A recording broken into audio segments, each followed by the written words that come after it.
Ava Holloway, a 68-year-old retired woman, lived a quiet, peaceful life in her small condo, a sanctuary she had earned after decades of hard work and sacrifice.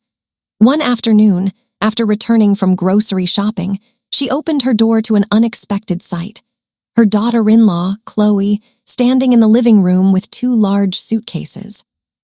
"Did you even ask the owner of this house for permission?" Ava asked calmly, her arms full of grocery bags.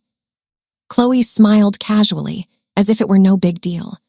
She explained that their own condo was undergoing noisy renovations from early morning until evening, making it impossible to stay there. Since Ava lived alone with empty bedrooms, they thought it would be fine to move in temporarily, just for a week or 2. Ava felt a wave of intrusion wash over her.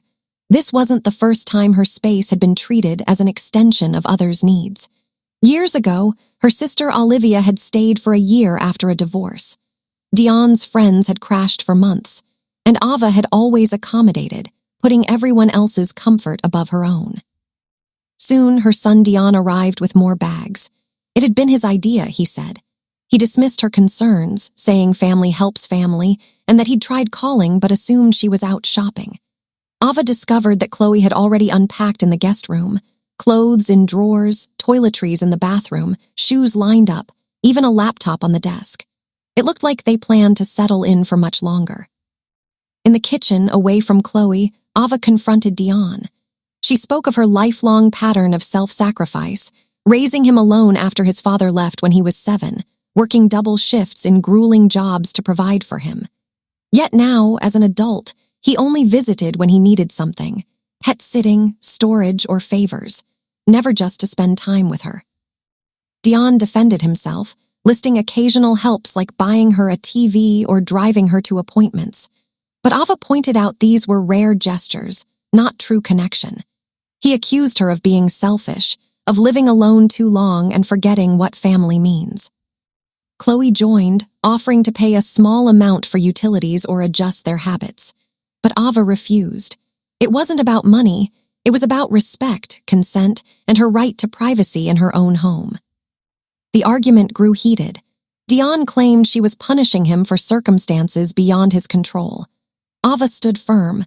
Blood ties don't entitle anyone to invade her space without asking.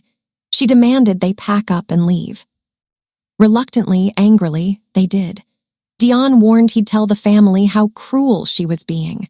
Chloe pleaded for compromise, but Ava held her ground, neatly folding their forgotten items as a final act of dignity. In the days that followed, Ava felt a mix of guilt and relief. Family members called, questioning her decision. Her sister Olivia even reflected on her own past overstay and apologized. Dion sent curt messages, but Ava ignored them, drawing strength from memories of her late friend who had urged her to prioritize her own well-being. Weeks passed in peaceful routine, reading, walks, time with friends. Then, a month later, Dion called. He'd been reflecting, talking with Chloe, and even in therapy. He admitted she was right. He'd taken her for granted, seeing her more as a resource than a person with her own needs. They met for lunch. It was awkward at first, but honest. Dion apologized deeply for his entitlement. Ava shared her regrets from years of self-erasure. They talked for hours, crying and hugging. It wasn't perfect. Old patterns occasionally resurfaced in the months ahead, but Ava now spoke up, and Dion learned to listen. In the end, Ava realized that love is an endless sacrifice until nothing remains of yourself. True love, even maternal love, includes boundaries. Setting them didn't destroy their relationship. It protected and rebuilt it on mutual respect. That difficult afternoon wasn't the end of her story with Dion.